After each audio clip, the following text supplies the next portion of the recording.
예, 오늘부터 우리는 그 말씀이 일상이 되도록 하기 위해서 이 말씀을 묵상하는 방법에 대하여 살펴보고자 합니다. 그래서 이제 한 약 4주간 정도 함께 말씀 묵상에 대해서 함께 배우면서 말씀을 어떻게 묵상할 것이냐 생각해 볼 수 있는 그런 시간도 가지게 되고요. 그리고 이제 이런 기초를 토대로 해서 우리가 말씀 수련회를 가지면서 함께 말씀 묵상의 또 중요한 것들에 대해서 살펴보는 그런 시간들을 가지고자 하는데, 어쨌든 간에 우리가 이 말씀을 묵상하는 방법 정도는 다 같이 알아야 되고, 왜 말씀을 묵상해야 되는가 이런 이유에 대해서 알아야 되는데요. 오늘은 이제 서론격으로 말씀을 묵상해야 되는 이유에 대해서 함께 나누고자 합니다. 여러분들에게 정말 이런 것들이 도전이 되어서 언제나 하나님 말씀을 사랑하고 늘 그 말씀을 깊이 묵상하는 복되고 아름다운 축복들이 여러분들에게 있게 되기를 주의 이름으로 간절히 소망합니다. 성경은 우리에게 분명히 말해주고 있는 것이 있는데요. 요한복음 1장 1절에 보면 이렇게 말하고 있습니다. 함께 다 같이 읽어볼까요? 시작. 태초에 말씀이 계시니라. 이 말씀이 하나님과 함께 계셨으니 이 말씀은 곧 하나님이시니라. 아멘. 태초에 말씀이 계셨는데 이 말씀은 하나님과 함께 계셨다라고 그렇게 밝혀주고 있는데요. 이 말씀이 곧 하나님이 되셨다. 그리고 요한복음 그러니까 오늘 본문 1장 14절에 보면 또한 이렇게 가르쳐주고 있죠. 말씀이 육신이 되어 우리 가운데 거하심에 우리가 그의 영광을 보니 아버지의 독생자의 영광이고 은혜와 진리가 충만하더라. 이렇게 가르쳐주고 있는데요. 이 말씀이 육신이 되었고 그 육신이 된 존재가 바로 예수님이십니다. 다시 말해서 예수님은 태초부터 계신 하나님이시자 이 말씀이시고, 그 말씀은 곧 예수님이시기 때문에 우리가 하나님을 만날 수 있는 가장 정확한 방법은 바로 하나님의 말씀을 묵상하는 것이고 그 말씀을 가까이 하는 것이다 라고 정의할 수가 있겠죠. 모두가 말하고 소원하는 것이 있습니다. 무엇을 소원하고 있냐면, 하나님 제발 저 좀 만나주세요. 만나고 싶습니다. 하나님 어디 계시죠? 주의 얼굴 보여주세요 라고 간절히 그렇게 기도하지만, 정작 중요한 것은 가장 쉽게 하나님을 만날 수 있는 방법은 뒤로 한 채 너무나 어렵게 하나님을 만나려고 하는 것입니다. 하나님 만나는 가장 쉬운 방법은 바로 하나님의 말씀을 읽고 묵상하는 것으로부터 시작할 텐데요. 이 많은 사람들이 하나님을 만나기보다 사람들 만나기를 좋아하고 하나님과 대화하기보다 사람들과 대화하기를 즐거워하지만, 우리 그리스도인들은 무엇보다 하나님 만나기를 가장 기뻐해야 되는 줄 믿습니다. 만나야 될 사람이 많이 있고 해야 될 일이 많이 있겠지만 하나님을 만나는 일보다 우리 인생에 중요한 것은 없다라는 거죠. 그리스도인을 살아간다는 것은 어떤 것을 의미하는 걸까요? 믿음으로 살아간다는 것은 과연 무엇을 말해주고 있을까요? 그것은 바로 한편으로 볼 때 하나님께 영향을 받는 삶을 살게 되는 것이다 라고 정의할 수 있을 것입니다. 하나님께 영향을 받아야 그리스도인으로 살아갈 수 있고요. 또한 그렇게 믿음으로 살아가는 삶이 되는데, 근데 하나님과 만나는 시간이 없는 사람이 과연 하나님께 영향을 받는 삶을 살아갈 수 있을까? 하나님의 성품이 드러날 수 있을까요? 하나님을 만나서 하나님께 영향을 받는 사람만이 하나님의 성품을 가지고 나에게 주어진 인생을 살아갈 수가 있다라는 거죠. 특히 하나님은 사람과 교제하기를 너무나 원하시는 분이 되십니다. 하나님이 사람을 만드신 이유가 과연 무엇이었습니까? 그것은 바로 하나님을 찬송하도록 지으셨는데, 하나님의 영광을 위해 지으셨고, 고린도전서 1장 9절을 보면 이렇게 얘기해주고 있습니다. 함께 다 같이 읽도록 하겠습니다. 시작. 너희를 불러 그의 아들 예수 그리스도로 우리 주로 더불어 교제케 하시는 하나님은 미쁘시도다. 아멘. 하나님은 우리와 함께하기를 원하시는 분이시다라는 것을 알 수가 있죠. 예수님께서 성육신하셔서 이 땅에 오신 이유는 무엇일까요? 우리는 신학적으로 굉장히 많은 토론들을 하게 되는데요. 근데 너무나 거창하게 생각하지 않아도 괜찮아요. 예수님이 이 땅 오셔서 고난당하시고 죽으시고 부활하신 이유는 바로 우리와 교제하시고자 이 땅에 오신 것이죠. 요즘에 그 집에서 보면 여러분들이 강아지들을 많이 키우는 것 같아요. 강아지를 많이 키우는데, 이 사람들이 강아지를 많이 키우고자 하는 이유가 과연 어디 있다고 생각하시나요? 집에 들어와도 이제 사실 좀 아쉽지만 자녀도 반기지 않고 아내도 반기지 않고 남편도 반기지 않는데, 이 녀석은 어떠냐면 이 꼬리를 살랑거리면서 주인을 아주 반갑게 그렇게 반겨주고 있습니다. 기분이 좋든 나쁘든 무조건 반겨주는 게 강아지죠. 그러니까 다들 어떤 생각을 하냐면 강아지를 키우고 싶다라는 생각을 하게 되는 겁니다. 그러나 정말로 집에서 교제하고 싶은 존재는 아마도 이 강아지가 아니라 가족이 아니겠습니까? 아빠가 집에 들어와서 가장 원하는 것은 사랑하는 사랑하는 자녀와 교제하는 일이 될 것입니다. 이처럼 하나님도 하나님의 형상을 닮은 사람과 교제하기를 가장 원하시는 분이세요. 그러면 우리는 어떻게 과연 하나님과 교제할 수 있을까요? 그것은 바로 하나님의 말씀을 깊이 묵상하는 것으로 가능한 것입니다. 그러면 묵상이란 과연 어떤 것일까? 묵상을 가장 단순하게 이야기하면 말씀을 생각하는 것이다 라고 정의할 수 있을 텐데, 리거런 목사님은 성경적 묵상이라고 하는 것은 본문을 읽은 다음 그것을 여러 가지 방법으로 집중해서 생각하는 것이다 이렇게 정의해 주었어요. 또한 제임스 패커 목사님도 기독교 묵상이란 하나님의 사역과 목적과 약속에 대해 자신이 아는 것을 떠올리고 깊이 생각하여 삶에 적용하는 활동이다. 이는 하나님과 교통하는 수단으로서 하나님의 임재 안에서 하나님이 보시는 가운데 하나님의 도우심으로 의식적으로 행하는 거룩한 사고활동이다 라고 규정 지어줬습니다. 또한 브라이언 앱샤이어도 이렇게 얘기해 줬는데요. 이 묵상이란 뭐냐? 하나님의 말씀에 전적으로 집중하여 그 말씀이 주는 원리와 약속을 끊임없이 되뇌이는 것이다 이렇게 가르쳐주고 있습니다. 또한 묵상은 어떤 것이라 말할 수 있느냐? 성경적으로만 보면 말씀을 먹고 소화하는 일 가운데 이렇게 있는 건데요. 에스겔 3장 1절부터 3절을 보면 이렇게 가르쳐주고 있어요. 함께 다 같이 읽어보도록 할게요. 시작. 또 그가 내게 이르시되 인자야 너는 발견한 것을 먹으라. 너는 이 두루마리를 먹고 가서 이스라엘 족속에게 말하라 하시기로 내가 입을 벌리니 그가 그 두루마리를 내게 먹이시며 내게 이르시되 인자야 내가 내게 주는 이 두루마리를 내 배에 넣으며 내 창자에 채우라 하시기에 내가 먹으니 그것이 내 입에서 달기가 꿀과 같더라. 아멘. 보면은 하나님 말씀을 딱 먹었더니 그게 뭐라 그래요? 꿀 같다 그렇죠? 쓸 때도 있는데 이 꿀 같다라는 것이 기본적인 그런 원칙이 됩니다. 전 그리스도인은 성경을 먹고 사는 존재다. 예수를 믿는다라는 것은 다른 것을 먹는 것이 아니라 하늘의 양식인 성경을 먹고 사는 존재라는 것이 분명하다는 걸 확인할 수가 있게 됩니다. 음식을 먹으면 그 음식이 우리 몸에 영양분을 주는 것처럼 이 말씀을 읽으면 우리는 그 말씀으로 인하여서 영양을 받게 되는데요. 그러니까 우리는 이 말씀을 아주 잘 골고루 먹을 필요가 있다라는 거죠. 골고루 먹고 소화를 잘 시켜야 됩니다. 그렇게 소화를 시키는 과정이 바로 그 말씀을 살아내는 것과 같은 거겠죠. 지금 말씀이 육신되어서 그 시대를 살아내셨던 것처럼 우리들 역시 이 말씀이 일상이 되어서 주어진 삶을 살아내는 것이 곧 말씀을 먹고 그 먹은 상태로 그것을 소화시키는 과정과 똑같다라고 얘기할 수 있다라는 거예요. 유진 피터스는 이렇게 가르쳐 줬습니다. 묵상이라는 것은 독서 행위에서 기억력이 계속해서 활동하게 하는 훈련인데 이 묵상을 통해 텍스트에 나오는 말을 바라보는 것을 넘어 텍스트의 세계로 들어가야 된다라고 그렇게 조금 어려운 얘기를 했습니다. 근데 이 어려운 얘기는 단순히 얘기하면 이런 거예요. 그 말씀 속으로 직접 들어가야 된다. 그 말씀이 동떨어진 말씀이 아니라 그 말씀 속으로 직접 들어가야 내가 진짜 말씀을 먹고 살아내는 것과 같다라고 가르쳐주고 있는 거겠죠. 그러면 이제 이렇게 중요한 말씀 묵상, 이 말씀 묵상에 대해서 어떤 사람들은 이런 생각을 해요. 성경 공부나 신앙서적을 읽는 것보다 시시하게 생각하는 경우도 굉장히 많이 있어요. 아, 내가 뭐 말씀 묵상하는 거, 이거 지겨운 말씀 하는 것보다도 신앙서적이나 읽지, 뭐 이렇게 생각할 때도 있는데 사실은 이 말씀을 묵상한다는 것은 그저 지식을 쌓는 것과는 완전히 다른 거죠. 그러니까 요즘 그리스도인들이 정말로 많은 설교를 들어요. 많은 설교를 듣는데 저만 해도 여러분들에게 해야 될 설교들이 몇 번인지도 모르겠습니다. 계속하고 보니까 목사가 이제 평생토록 하는 그 설교 원고문이 대부분 5,000편 정도가 된다 그래요. 5,000편 정도 되는데 5,000편을 저는 이제 거의 작성을 하고 제가 이제 뭐 자막하시는 분들은 거의 아시겠지만 설교문이 거의 저는 이제 거의 비슷하게 거의 완성이 쭉 돼 있습니다. 완성이 쭉 돼 있고 그게 이제 한 번씩 돌려보고 그 다음에 제가 말씀을 이렇게 전달하게 되는데요. 그러니까 이제 어쨌든 이 설교를 제가 이렇게 저도 이렇게 많이 하는데요. 중요한 것은 그토록 많은 설교를 듣고 성경을 배웠다고 하지만 문제는 뭐냐? 사람들이 변화되지 않는다라는 거예요.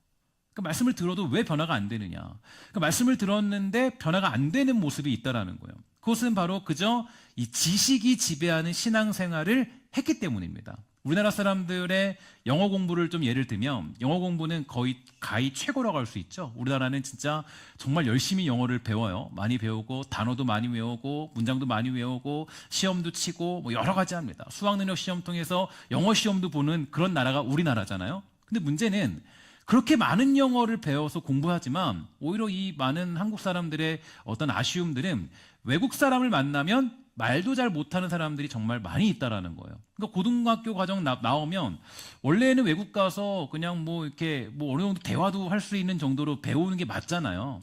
근데 못한다라는 거예요. 왜 그러냐? 이유가 뭐냐? 영어를 삶으로 배우지 않고 지식으로 배웠기 때문이에요. 제가 그래서 탄자니아라는 나라를 가서 좀 놀란 게 조금 부끄러웠던 게 있어요. 뭐가 부끄러웠냐면 그 친구도 영어 되게 잘하거든요. 영어 되게 잘하고 탄자니아 말도 되게 잘해요. 잘하는데 영어를 잘하는데 저 후진국의 사람들이 영어를 왜 이렇게 잘하는 거야? 저는 이제 속상하더라고요. 나도 저보고 못하는데 저 사람들은 거의 원어민처럼 막 영어를 해요. 근데 우리 여중에 그 원어민처럼 하시는 분 별로 없죠? 그죠? 우리 교회 수준 좀 높으니까 한 거의 다 하시나요? 하시죠? 어쨌든 간에 이제 그 영어를 이제 보니까 이제 이게 우리나라가 정말 많이 배웠는데 그 사람들은 왜 잘할까 보면 그 사람들은 삶 자체가 영어입니다. 영어가 안 되면 서로 대화가 안 되는 거예요. 소통이 안 되는 거예요. 그 영어를 해야만, 영어를 배워야만 그들이 이제 어떤 그런 것들을 이제 깨달을 수 있게 되는 거죠. 그러니까 똑같은 것 같아요. 왜 그리스도인들의 삶이 변하지 않는가? 왜 예수 믿는 사람들이 변하지 않는가? 저는 사실 이 목회를 맡으면서 고민을 정말 많이 했어요. 많이 했고 여러분들이 제가 허튼 짓 하면 안 되잖아요. 제가 그냥 허튼 짓 하면 안 되고 여러분들에게 쓸데없는 짓 하다가 그냥 주님 만나면 주님이 뭐라 그러시겠습니까? 그러니까 고민을 정말 많이 했습니다. 어떤 것을 중심으로 여러분들 가르쳐야 되는가? 여러분들을 키워야 되는가? 고민을 정말 많이 했어요. 고민을 많이 했는데 결국에는 이 성경 말씀을 깊이 읽고 묵상하는 자리까지 가는 게 되게 중요합니다. 그래서 사실 제가 교리라는 것도 굉장히 중요시 여기는데 이 교리는 늘 얘기하지만 교리는 성경을 해석하는 굉장히 중요한 도구예요. 그래서 여러분 다음 주에 여러분들에게 아마 숙제가 나갈 겁니다. 방학 숙제가 나갈 거예요. 여러분 이제 방학 숙제하면 떨리는데 방학 숙제를 잘 하면 또 보상도 있죠. 그 방학 숙제가 나가는데 우리 예전에 우리 2년 전쯤에 이 하이데베르크 요리문답 교리를 쓰다라는 책을 여러분 나눠드렸어요. 그래서 교리를 이제 1번부터 65번까지인가 다 썼거든요. 다 써서 이제 제출하고 그 다음에 이제 다음 주에부터는 이제 65번부터인가 거기서부터 124번까지 여러분들 직접 교리를 쓰는 그런 한 달 동안 써서 제출하면 거기에 대한 굉장히 좋은 보상이 있을 것 같습니다. 어쨌든 간에 이제 그렇게 하는 이유가 뭐냐면 이 성경을 묵상하는데 가장 필요한 도구가 사실 교리라는 것이에요. 근데 이제 중요한 것은 우리가 이런 어떤 중요한 어떤 그런 이 부분에서 이 성경 묵상이라는 것이 가장 기본적인 어떤 우리의 도구가 되는 거죠. 근데 묵상을 하지 못하면 결국에는 삶이 없는 겁니다. 삶이 없어요. 삶이 없으니까 지식이 쌓이니까 지식으로 말미암아 어떤 그런 이 진짜 신앙의 참된 길들을 걸어가지 못하는 거죠. 그래서 우리가 그 여전히 변하지 않는 말들과 행동들 그 이유는 다른 것이 아니라 말씀을 묵상하는 힘이 없기 때문입니다. 그래서 이제 위대한 종교개혁자들도 위기에 빠진 교회를 향하여서 뭐라고 얘기했냐면 오직 성경이다라고 그렇게 가르쳐 주었어요. 다시 말해서 성경은 다른 무엇과도 비할 수 없는 절대적인 진리이고 최고의 권위이고 유일한 최종 권위라는 것을 강조하게 된 것입니다. 또한 존 칼빈은 자신이 작성한 최고의 신학서적이라고 할 수 있는 기독교 강요를 이렇게 평가했습니다. 뭐라 그랬냐면 성경으로 돌아가는 문턱일 뿐이다. 기독교 강요가 굉장히 잘 써있거든요. 그래서 이걸 읽으면 정말 여러분 성경 신학적 지식이 굉장히 높아지고 진짜 좋아지는데 근데 사실 읽기가 어려운데 그것이 아무리 잘 써있다고 해도 그것이 성경으로 돌아가는 문턱이 될 뿐이다. 이렇게 얘기해주고 있다라는 거죠. 이처럼 성경으로 돌아가는 묵상은 반드시 그리스도인들이 회복해야 될 일이 분명하다는 것을 우리는 알 수가 있게 되는 것입니다. 하나님은 여호수아에게 약속의 땅을 정복하기 위한 유일한 조건을 다음과 같이 제시해 주셨는데 우리 한번 다 같이 읽도록 하겠습니다. 시작. 이 율법책을 내 입에서 떠나지 말게 하며 주야로 그것을 묵상하여 그 안에 기록된 대로 다 지켜 행하라. 그리하면 내 길이 평탄하게 될 것이며 내가 형통하리라. 아멘. 그러니까 이 가나안 땅을 정복하는 방법이 뭐냐? 이 율법책을 즉 하나님 말씀을 너의 입에서 떠나지 말게 하고 주야로 그것을 뭐하라 그랬어요?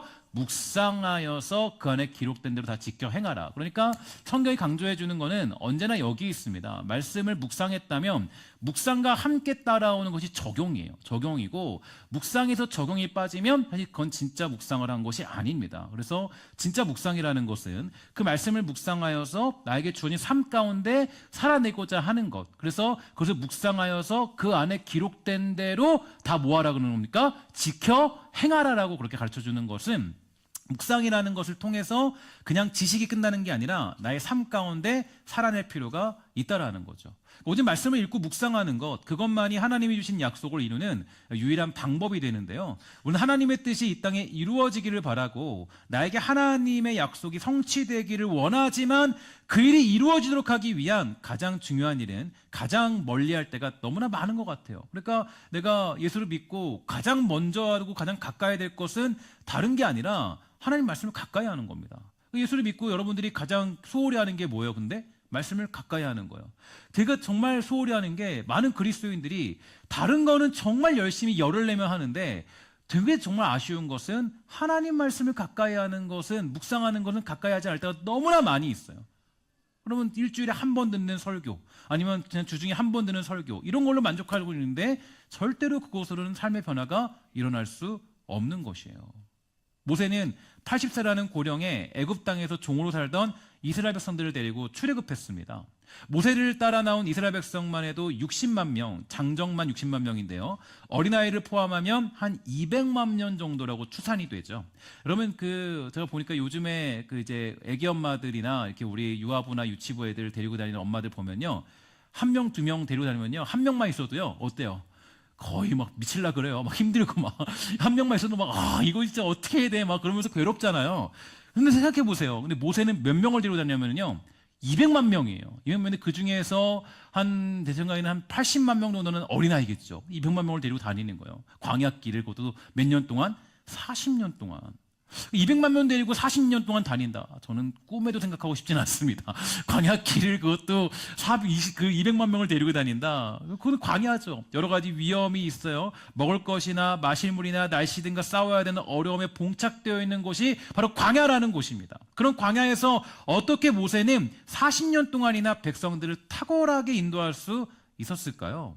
교회 성장하기 위해서는 목회 성공의 비결이 많은 지식과 좋은 인력과 풍부한 재력에 있다라고 강조해주고 있지만 불행하게도 모세에게는요 이 세 가지가 하나도 없었습니다. 그는 하나님이 불렀을 때 이렇게 얘기하죠. 내가 누구인데 바로에게 갑니까? 라고 하면서 자신을 아무것도 할 수 없는 무능한 자라고 했어요. 자신에게 능력과 지식이 없음을 알기 때문에 주여 보낼 만한 자를 보내소서라고 그렇게 고백했던 사람이 모세였습니다. 모세는 애굽에서 도망쳐 나와서 40년 동안 광야에서 양을 치며 살았기에 새로운 지식도 없었고 능력도 전혀 갖추지 못한 인물이었죠. 그는 재력도 없었어요. 그에게는 광야에서 200만 명이나 되는 이스라엘 백성들의 한 끼 식사도 해결해 줄 경제 능력을 가지고 있지 않았습니다. 그런데 중요한 사실이 있어요. 뭐냐? 모세가 하나님의 음성을 들을 줄 아는 사람이었다는 것입니다. 하나님과 가장 가까이 있던 사람, 하나님 말씀을 듣고 그 말씀대로 실천했던 사람, 하나님의 음성에 순종하고 따라갈 때 하나님은 필요한 모든 것을 다 허락해 주신 거예요. 80세 어느 날 모세는 떨기나무에서 하나님의 음성을 회복하게 되죠. 그 모세는 언제나 하나님의 음성에 귀를 기우는 그런 사람이 되었습니다. 그리고 백성을 이끌고 광야 생활을 하면서 계속적으로 하나님의 음성에 귀를 기울이게 된 것입니다. 성경은 뭐라 그러느냐? 출애굽기 33장 11절에 보니까 이렇게 되어 있어요. 삶이 그 친구와 이야기한 같이 여호와께서는 모세와 대면하여 말씀하시면 이렇게 되어 있습니다. 그러니까 모세는 다른 사람의 말보다 하나님의 말씀을 매일 들으면서 광야 생활을 감당했다라는 거예요. 모세가 80세 노령에 200만 명이나 되는 교인들을 이끌고 광야에서 40년 동안 안신령도 한 번도 없이 탁월하게 목회를 한 비결은 하나님과 친구처럼 교제했기 때문입니다. 그러니까 매일같이 하나님 말씀을 묵상했다는 거예요. 그러니까 말씀 묵상이야말로 하나님과 교제할 수 있는 가장 중요한 방법이고 통로가 되더라는 거죠. 특히 말씀을 묵상하는 것은 하나님의 음성을 듣는 것입니다. 오늘은 하나님의 음성을 듣고 싶어하는 사람들이 굉장히 많이 있어요. 그래서 보면은 하나님 음성을 듣고 싶어서 여러 가지 방법들을 사용합니다. 이런 방법 저런 방법 이렇게 하면 하나님 음성 듣고 저게 말하시고 뭐라고. 여러분 보면 이게 이렇게 기도하다가 보면 어떤 사람 그래요. 하나님이 나에게 음성 주셨다. 근데 정말 어쩌다가 정말 평생에 한 번쯤 올 수 있는 그런 기회들이 한 번씩 있긴 있어요. 하나님이 우리에게 정말 하나님 말씀과 정말 어떻게 보면은 이런 경우가 있는데 정말 우리가 깨닫지 못할 때 하나님의 어떤 명령들 깨닫지 못하거나 그럴 때 하나님이 아주 정말 강권적으로 그렇게 말씀할 때도 있고 여러 가지 이유들이 있겠지만 그러나 모든 것들은 다 부정확하죠. 부정확하고 진짜인지 아닌지는 알 수가 없습니다. 어쨌든 간에 중요한 것은 많은 사람들이 제가 인터넷 봐도요 이런 게 있어요. 하나님 음성을 듣는 법 해가지고 여러 가지 방법들을 제시해요. 그런데 틀림없는 하나님의 음성은 뭐냐? 성경을 통해 듣는 거예요. 하나님 말씀을 음성을 듣고 싶다면 우리가 집중해야 될 것은 하나님 말씀을 보는 것입니다. 그럼 그 말씀을 딱 보면 하나님이 나에게 말씀하시는구나 깨닫게 되는 거예요. 오늘 어떤 집사님이 그러더라고요. 오늘 말씀을 보면서 오늘 주어진 큐티 말씀을 보면서요. 자기에게 오늘 하나님이 딱 준비하는 말씀이다. 너무 힘들고 두려웠는데 오늘 주어진 말씀을 통해서 자기가 너무나도 큰 은혜를 받았다는 거예요. 하나님이 나에게 미리부터 준비하셔서 허락해 준 말씀이구나. 오늘날 우리는 성경을 통하여서 하나님 음성을 듣고 우리 마음에 계시는 성령님의 감동을 통해서 하나님의 음성을 듣게 됩니다. 사람은 영적인 존재이기 때문에 그 마음에 하나님의 말씀이 없으면 죽게 돼 있어요. 예수님은 사람은 떡으로만 살 것이 아니라 하나님의 뭐예요? 말씀으로 산다라고 가르쳐 주셨습니다. 하나님이 에스겔을 골짜기로 데려가셔서 마른 뼈를 보여주시면서 이 뼈가 바로 이스라엘 백성이다 이렇게 가르쳐 주셨죠. 그 당시 이스라엘 백성들은 외국 땅에서 포로로 살긴 했지만 마른 뼈가 아니었어요. 그러나 하나님은 이스라엘 백성들을 마른 뼈라고 하십니다. 오늘날 우리가 하나님의 말씀을 듣는 것이에요. 그리스도인들은 아침마다 성경을 통하여서 그날 하나님이 자신에게 들려주신 음성을 들어야 되는 것입니다. 하나님은 매일 우리가 어떻게 살아야 되는지 말씀해 주시기를 원하기 때문이에요. 하나님 말씀을 매일같이 묵상하는 습관, 그것이야말로 뭐냐? 오늘 나에게 무엇이라고 말씀하시는지 하나님의 음성을 들을 수 있는 가장 정확한 방법이 되는 줄 믿습니다. 축원하는 것은 정말로 하나님의 말씀을 온전히 듣고 깨달아서 하루에게 주어진 그 모든 인생 속에 지혜롭고 총명하게 아름답고 복되게 살아가는 그러한 축복들이 사랑하는 성도들에게 있게 되기를 주의 이름으로 간절히 축원합니다. 미국의 옐로스톤 국립공원 전문에 가면요 안내원이 이렇게 말한다 그래요. 곰에게 먹이를 주지 마세요. 곰에게 먹이를 주는 것이 왜 큰 문제인가 생각하지만 아주 큰 문제라고 합니다. 왜냐하면 관광객들이 주는 먹이를 받아 먹다 보면 곰은 먹이를 찾지 않는데요. 굶어 죽어 있다는 겁니다. 먹이를 찾는 능력을 상실했기 때문이에요. 혼자 있을 때는 찬송도 하지 않고 기도도 하지 않는 교인들이 늘어나는 추세입니다. 주일 하루만 배불리 먹고 다른 날은 전혀 말씀을 먹지 않은 사람들이 종종 있어요. 일주일 내내 한 번도 성경을 읽지도 않아요. 한 번도 찬양하지 않습니다. 말씀을 정말 혼자 있을 때는 보지도 않아요. 혼자 있을 때 말씀을 보지도 않고 기도도 하지 않는다면 스스로 먹이를 찾는 힘을 상실한 곰과 같은 것이죠. 오늘날 많은 그리스도인들이 굶어 죽어가고 있는 것 같아요. 예수를 믿고 사는데 교회를 다니고 있는데 그냥 허기가 져 있어요. 많은 사람들이 그냥 한번 받아주는 거, 던져주는 거, 그거는 잘 먹는데 스스로 그 말씀을 먹는 그런 습관들은 잊어버린 시대. 직분은 받았지만 교회는 오래 다녔지만 여전히 하나님 말씀을 깊이 묵상하지 못하는 시대. 하나님을 아는 지식들이 희미해지고 있는 시대. 점점 희미해지는 그 시대를 우리는 살고 있다라는 거예요. 자신이 직접 성경을 읽고 진리를 깨닫지 못하거나 하나님이 자신에게 주시는 음성을 듣지 않으면 아무리 설교를 많이 들어도요, 그 말씀은 별로 힘이 없습니다. 듣는 것으로는 우리가 되지 않는다라고 여러분 제가 말씀드렸죠. 우리가 직접 살아내는 것이다. 말씀이라는 건 살아내야 그게 내 것이 되는 것이다. 우리 혼자 있을 때 스스로 하나님의 말씀을 들어야 됩니다. 그럴 때 비로소 성숙한 그리스도인이 될 수가 있다라는 거죠. 스스로 하나님의 말씀을 깨닫고 읽고 개인적으로 하나님의 음성을 듣는 묵상과 큐티를 진행하다 보면 여러분 안에 놀라운 변화가 일어나게 되는 줄 믿습니다.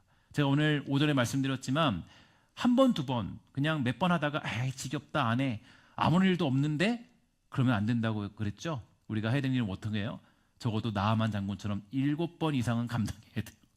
7번이라는 것은 사실은 성경에서는 완전수를 얘기합니다. 그러니까 끈기 있게 하나님 말씀을 묵상하는 습관들을 가져야 돼요. 오늘 실패했으면 그 다음날 포기하지 말고 다시 또 말씀을 묵상해야 됩니다. 여러분 정말 일어났을 때 다른 거 하지 마시고 먼저 하나님 말씀을 깊이 묵상하는 습관들을 가지시고, 만약 그게 안 된다면 잠자기 전에 아니면 중간중간에 여러분 어떤 순간 속에서도 하나님 말씀을 가까이 하는 모습들이 필요한 거예요. 그게 바로 성숙한 그리스도인이 되는 가장 중요한 방법이 되는 것이죠. 스스로 하나님 말씀을 깨닫고 읽고 개인적으로 하나님 음성을 듣는 묵상과 큐티를 진행한다면 놀라운 변화가 일어나게 되는 줄 믿습니다.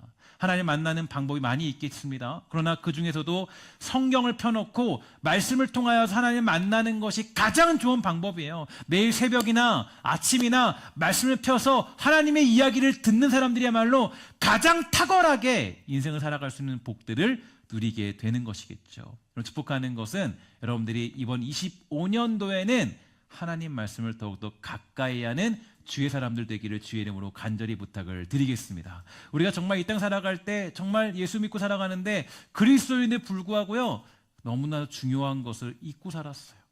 하나님 말씀을 읽지 못하는 그런 시대.